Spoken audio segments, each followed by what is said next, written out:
आज हम ग्लाइकोलिसिस देख रहे हैं। Glycolysis aerobic as well as anaerobic respiration की कॉमन स्टेप है। इस रिएक्शन को साइटोप्लाज्म में हम देख सकते हैं। Glycolysis the common reversible step. Glycolysis जो है वो केल्विन साइकिल को एग्जैक्ट रिवर्स है।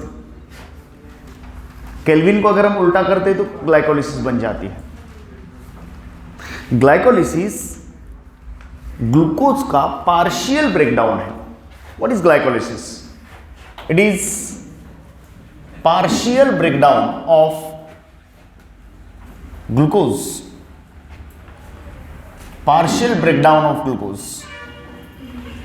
जिसके अंदर वन ग्लूकोज मॉलिक्यूल जो होता है, एक glucose, one glucose converts into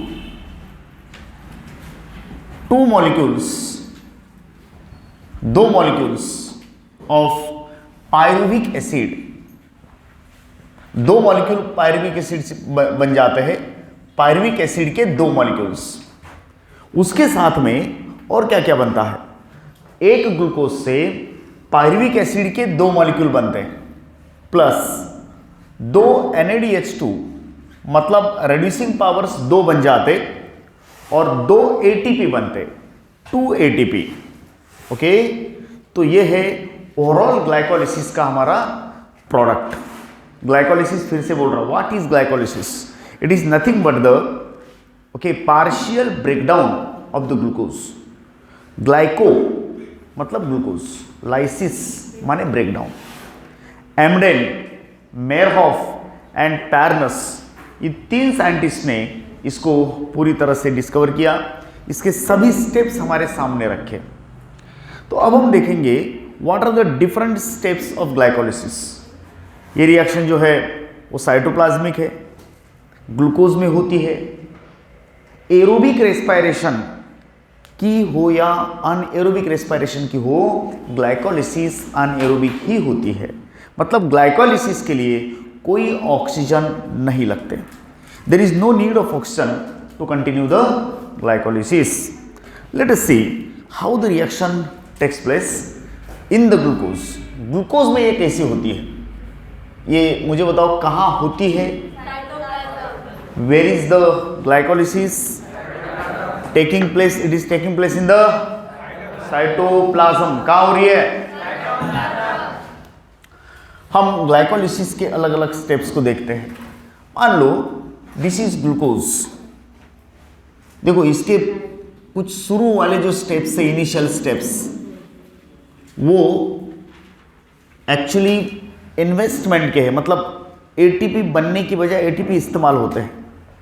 यहां शुरू में दो एटीपी इस्तेमाल होते हैं। There is the use of two ATP. दो एटीपी का इस्तेमाल होता है in the glycolysis. In the very first some steps there is the use of the ATP। ATP का क्या होता है? यूज होता है। There is the use of ATP। मान लो दिस इज ग्लूकोज, कार्बन 6। इसमें हम पहली स्टेप करते हैं, इट इज फॉस्फोराइलेशन। पहली स्टेप कौन सी है? Phosphorylation.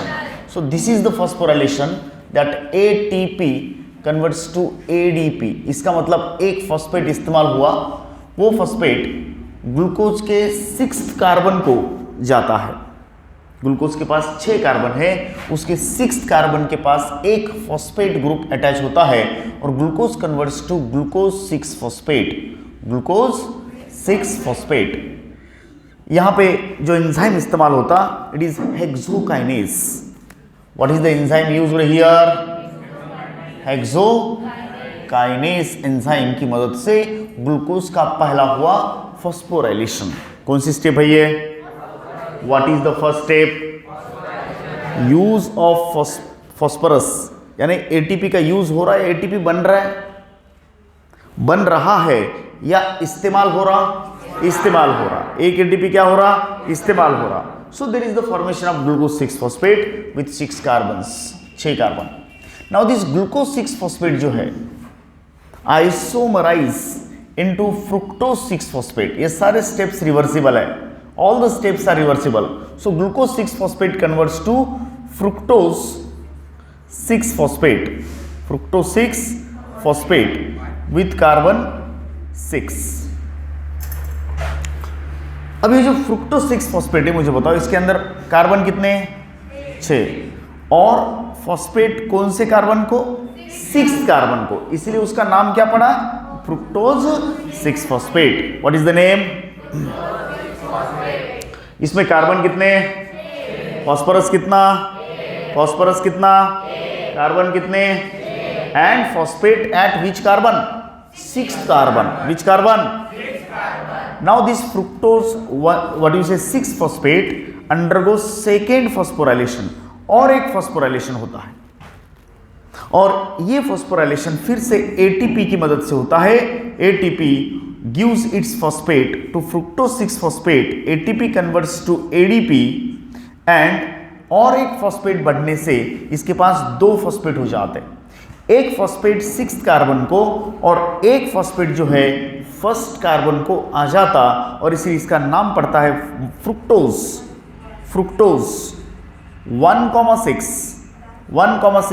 Diphosphate. Why the name is fructose 1,6 diphosphate? यहां पे कोई फर्क नहीं हुआ, सिर्फ और एक फॉस्फेट इसके अंदर ऐड हुआ to continue the reaction. Reaction continue करने के लिए पहले ही एक फॉस्फेट 6th कार्बन को था, अब जो एक फॉस्फेट ऐड हुआ वो 1st कार्बन को आ जाता. इस तरह से 2 फॉस्फेट यहां पे जम जाते. 2 फॉस्फेट 6 कार्बन और 2 फॉस्फेट. एक फॉस्फेट 1st कार्बन को और एक फॉस्फेट जो है वो 6th कार्बन को आ गया. अब ये जो फ्रुक्टोज 1,6 डाइफॉस्फेट है उसका क्लीवेज होता है, उसका ब्रेकडाउन होता है. ये इक्वल बटता है, ये इक्वल टूटता है, लेकिन एक अल्डिहाइड में और एक कीटोन में. एक यहां पे एंजाइम इस्तेमाल होता है अल्डोलेज नाम का. एंजाइम कौन सा इस्तेमाल हो रहा? Here is the use of enzyme अल्डोलेज.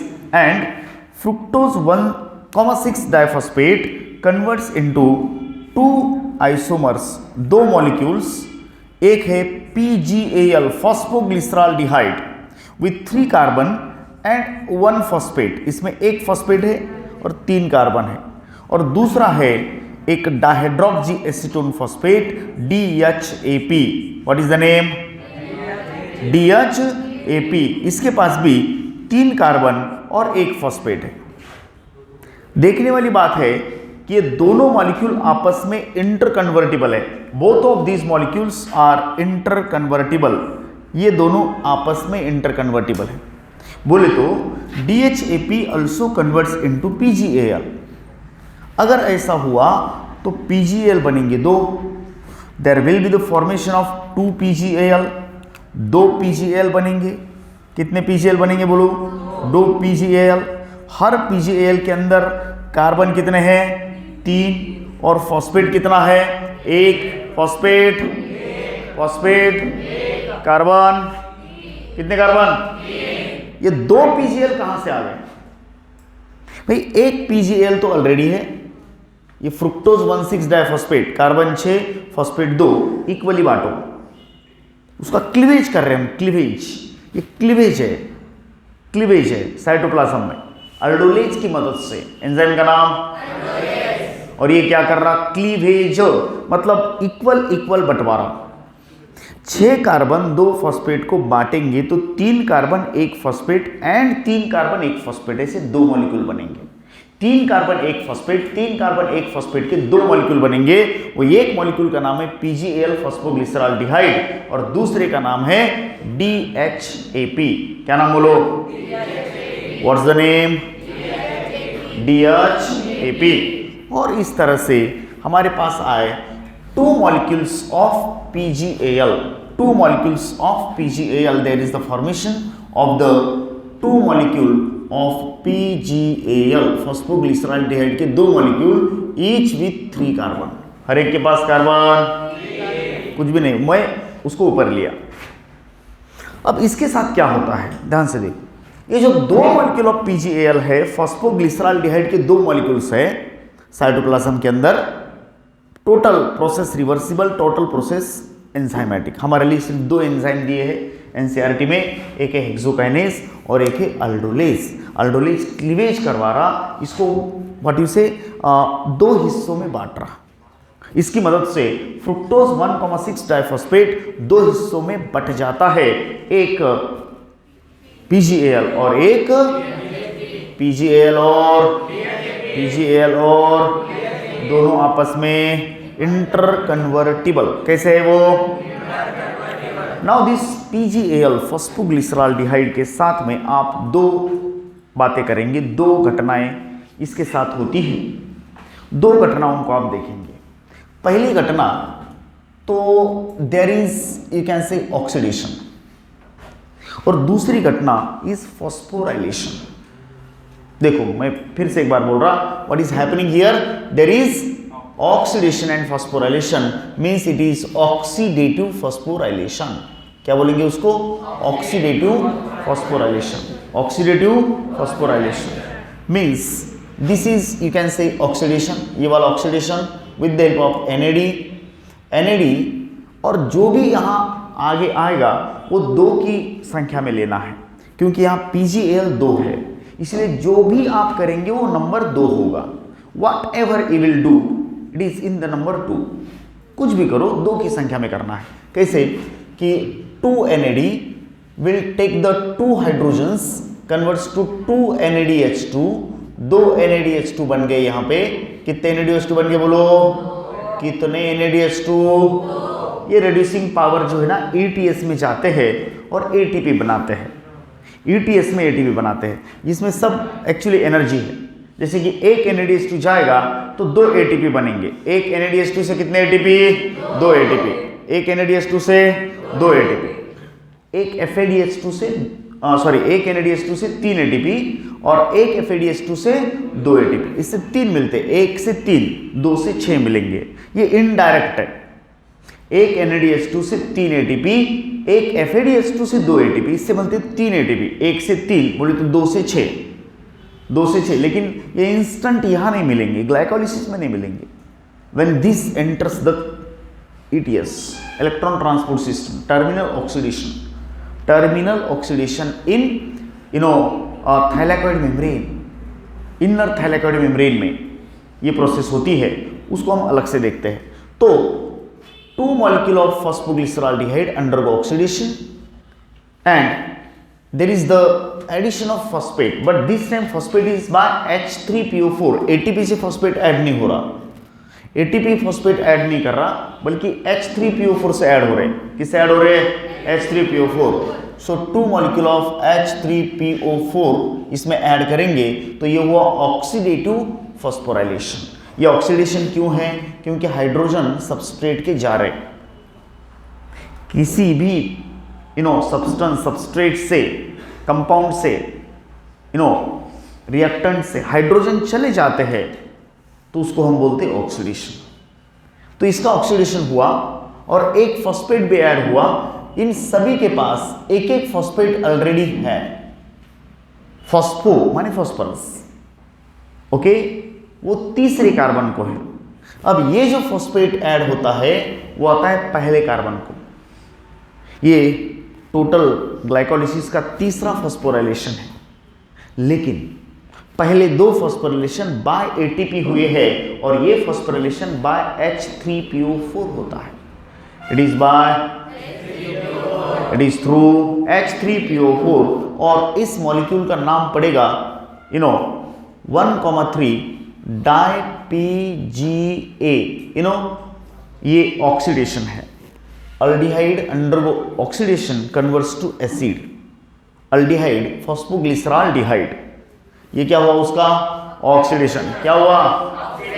क्या हुआ? किसका हुआ? PGAL का। तो बना क्या? NADH2 and PGA। PGA के पास एक फॉस्फेट है, लेकिन एक फॉस्फेट और ऐड हुआ है इधर से। Like this you can say this is suppose 3 carbon वाला PGA। आप PGA कैसे बनाए? By oxidation. किसका ऑक्सीडेशन? PGAL का, फॉस्फोग्लिसराल्डिहाइड का आप ऑक्सीडेशन करेंगे तो बनेगा फॉस्फोग्लिसरिक एसिड। क्या बना? आवाज का मारा। What is the product of PgAl by oxidation? क्या बनेगा? Phosphoglyceric acid. और इसके साथ हमने फॉस्फोराइलेशन भी किया, तो फॉस्फेट कितने जमा हुए? 2। एक उसके पास ऑलरेडी है, phosphoglyceraldehyde by oxidation converts into phosphoglyceric acid and NADH2। अब ये जो डाई-PGA है वो कैसे पड़ा? एक्चुअली तीसरे कार्बन को एक फॉस्फेट पहले से था और H3PO4 का एक फॉस्फेट पहले कार्बन को आ गया और इसका नाम पड़ता है 1,3 डाई। 1,3 डाई। 1 और 3 क्या है? पोजीशन ऑफ, बोलो, position of in the PGA, position of in the di. क्यों डाई? डाई क्यों? 2। क्या 2? क्या 2? 1,3 di PGA। This is the product. ये बन गया 1,3 डाई PGA। किससे? PGL से। मैं इस स्टेप को फिर से एक बार बोल रहा। फ्रुक्टोज 1,6 डाइफॉस्फेट 2 हिस्सों में बंटता है। एक है फॉस्फोग्लिसराल्डिहाइड और एक है DHAP, डाइहाइड्रोक्सीएसीटोन फॉस्फेट। ये दोनों एक दूसरे में इंटरकन्वर्टिबल है, PgAl और DHAP। DHAP और PgAl में कन्वर्ट होता तो 2 PgAl बनेंगे। This is 1 phosphoglyceraldehyde, this is dihydroxyacetone phosphate, but this converts into this, तो बनेंगे 2 PgAl। ओके, सिर्फ हम इस रिएक्शन की घटनाओं पे ध्यान रखते हैं तो आराम से रिएक्शन हमें याद हो जाती है और इसको लिख करके देखना पड़ेगा। इसके अलावा ये कंटिन्यू हमारे साथ नहीं रहेगी या फिर दिस इज को सो स्लीपरी रिएक्शन। सो इस तरह से 2 PgAl के साथ हम कर रहे ऑक्सीडेटिव फॉस्फोराइलेशन। क्या कर रहे हैं? This is oxidative phosphorylation. और क्या बना? 1,3 डाई PgA। क्या बना बोलो? With carbon, with carbon, phosphate, phosphate, एक phosphate, second phosphate. Now this 1,3 di PgA undergo first dephosphorylation. इस पूरी रिएक्शन का पहला डीफॉस्फोराइलेशन जिसमें ATP हमें मिल रहे हैं वो होता है dephosphorylation 2ADP form 2 ATP, 2 ATP, 2 ADP form 2 ATP। अब ये 2 ATP बने कैसे? एक्चुअली 2 ADP ने 2 IP यहां से निकाले, मतलब एक ने एक, पहले कार्बन का फॉस्फेट चला गया, ये फर्स्ट कार्बन वाला जो फॉस्फेट था वो ले लिया ADP ने, ADP से ATP बना एंड 1,3 डाई PgA जो है वो कन्वर्ट हुआ 3 PgA में, 3 PgA विथ कार्बन 3। अब ये 3 PgA कहां से आया?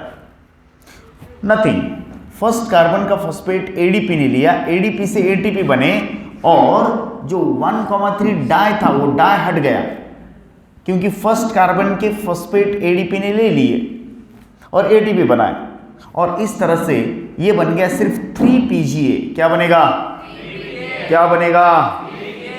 3 PgA मॉलिक्यूल 2, मॉलिक्यूल 2। इसमें हर एक आंकड़े का मतलब है, ये इधर वाले आंकड़े मॉलिक्यूल का नंबर बता रहे हैं। ये 2 का सीरीज राइट फ्रॉम 2 PgAl से शुरू हुआ है। DHAP कन्वर्ट्स टू PgAl, एक PgAl ऑलरेडी है, 2 PgAl बन गए और इस तरह से ये सीरीज अभी कंटिन्यू चल रही है। 2 का आंकड़ा आप जो भी करेंगे 2 के आंकड़े में करेंगे। Anything you will do in the number of 2, anything, कुछ भी करो, 2 लगेंगे। नंबर कितना लगेगा? 2 लगेगा। और इस तरह से 2 3 PgA। Why 3? Because phosphate is present at third carbon. कौन से कार्बन को फॉस्फेट है? तीसरे कार्बन को, इसलिए नाम क्या पड़ा? 3 PgA। अब एक छोटा सा चेंज यहां हम करते हैं, जो तीसरे कार्बन का फॉस्फेट है it is shifted to second carbon. This all settings are to continue the reaction. Reaction continue करने के लिए, उसके अंजाम तक पहुंचाने के लिए, पायरुविक एसिड बनाने के लिए एक ग्लूकोज से 2 molecules of pyruvic acid and product of glycolysis है, उसको बनाने के लिए क्या होता है कि ये तीसरे कार्बन का फॉस्फेट दूसरे को सरकाया जाता है और ये बनता है दो molecule of 2 PGA with carbon 3। यहां हर एक आंकड़े का मतलब है, every number is meaningful. This is molecule number, this is address of phosphate in the PGA। तीसरे कार्बन को था, अब दूसरे कार्बन को आया, ठीक है। This is 2 PGA। और इस तरह से नेक्स्ट स्टेप जो यहां पे हमें दिखती है, here is the what is this 2 PGA के साथ क्या हो रहा, बोलो एडिशन ऑफ वाटर या removal of water. You can see there is hydration, don't say hydrolysis, hydration. Addition या रिमूवल, एडिशन ऑफ वाटर या रिमूवल ऑफ वाटर, एडिशन या removal, it is addition of water. क्या हो रहा है देखो, plus H2O या minus H2O, here is addition of water. अगर हम यहां पे वाटर को ऐड करते, मैं इसको इधर ले रहा, 2 molecules of 2 PGA, 2 molecules of 2 PGA undergo here the addition of water, means there is here is the addition of 2H2O। अगर हम 2H2 इसके अंदर डालते हैं, ठीक है ना, क्या हो रहा है देखो, माइनस H2O हो रहा है। What is happening? Not the addition but removal of H2O, not the addition but here is a removal of H2O and 2 PGA जो है वो कन्वर्ट हो रहा into 2 molecules of PEPA,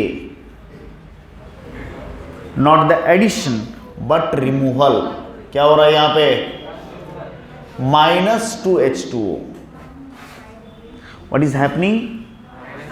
इसको हाइड्रेशन नहीं बोलना है, क्या बोलना है, डिहाइड्रेशन बोलना है। क्या बोलना है इसको, what is this called, what is this called, there is a dehydration of 2 PGA, dehydration of and formation of 2 molecule of PEPA with carbon 3, with carbon, फिर से बोल रहा, द 2 PGA अंडरगो डिहाइड्रेशन। किसमें जा रहा है ये, dehydration, means loss of water या gain of water, there is loss of water। 2 molecule of पानी, वाटर के 2 molecules निकल जाते हैं और इस तरह से ये बनता है PEPA। लास्ट स्टेप जो है इसकी फॉस्फोराइलेशन की है और इस तरह से क्या हो रहा देखो कि there is the formation of phosphorylation यहाँ पे हो रहा है, मतलब PEPA का डीफॉस्फोराइलेशन हो रहा and there is the formation of 2 molecule of ATP by ADP और ये बन रहे 2 ATP। there is the formation of 2 ATP and like this here is the phosphorylation of ADP, dephosphorylation of PEPA and there is formation of 2 molecules of pyruvic acid। Pyruvic के कितने molecule बने, 2 molecule of pyruvic acid, each with carbon 3। Dephosphorylation of the PEPA, PEPA कैसे बना, bye dehydration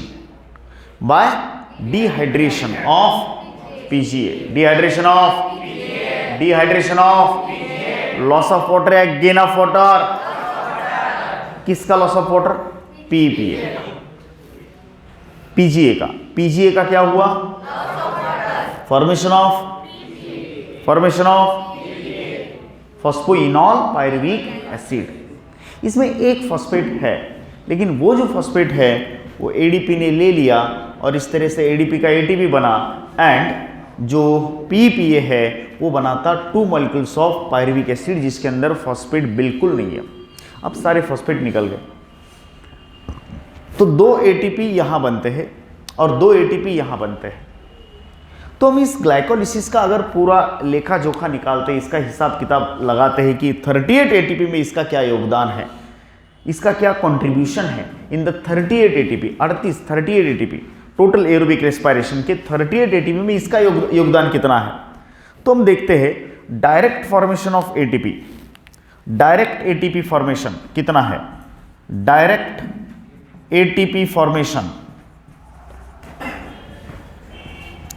direct ATP formation है 4। देखो यहां पे 2 और यहां पे 2, ये 2 और ये 2, 4 एटीपी डायरेक्ट बन रहे। लेकिन इसी रिएक्शन को चलाने के लिए एकदम आप स्टार्ट में देखेंगे तो यहां 1 एटीपी इस्तेमाल हो रहा और यहां पर 1 एटीपी इस्तेमाल हो रहा। जैसे कि glucose converts to glucose 6 phosphate by phosphorylation, ATP यहां खर्च हो रहा है। सेकेंड थिंग कि fructose 6 phosphate converts to fructose 1,6 diphosphate, तो यहां पे और 1 एटीपी खर्च हो रहा है। मतलब आपके बने 4 एटीपी, लेकिन ओके यहां पे 2 एटीपी इन्वेस्ट हो रहे, 2 एटीपी खर्च हो रहे, क्योंकि इसके बिना तो रिएक्शन चल ही नहीं पड़ेंगी। आप देख सकते हैं start glucose to glucose 6 phosphate by phosphorylation, तो 1 एटीपी खर्च हुआ वहां पे। Second thing fructose 6 phosphate to fructose 1,6 diphosphate, वहां पे और 1 एटीपी खर्च हुआ। बात ऐसी है कि यू अर्नड, आपने कोई बिजनेस डाला है और उसमें 4 लाख कमाए हैं, आपका प्रोडक्शन 4 लाख का है, आपने 4 लाख का कलेक्शन किया है, पैसे कमाए हैं, लेकिन उस बिजनेस को रन करने के लिए 2 लाख इन्वेस्ट हुए हैं। तो नेट प्रॉफिट आपके पास जो आएगा वो सिर्फ 2 लाख का है, 4 लाख नहीं है। यहां पे 4 एटीपी तो बनते हैं, लेकिन इस रिएक्शन को चलाने के लिए 2 एटीपी लग रहे हैं। Glucose to glucose 6 phosphate, fructose 6 phosphate to fructose 1,6 diphosphate, fructose 6 phosphate to fructose 1,6 diphosphate, और इस तरह से यहां जो नेट एटीपी है आपको मिलने वाले, नेट एटीपी एक्चुअली ऐसा देखेंगे हम कि एक्सपेंडिचर या खर्च जो है, expenditure to run this glycolysis, expenditure of ATP here is 2 ATP, 2 ATP का एक्सपेंडिचर हो रहा है। और अगर हम पूछेंगे कि नेट ATP कितने हैं, net ATP is equal to 2 ATP।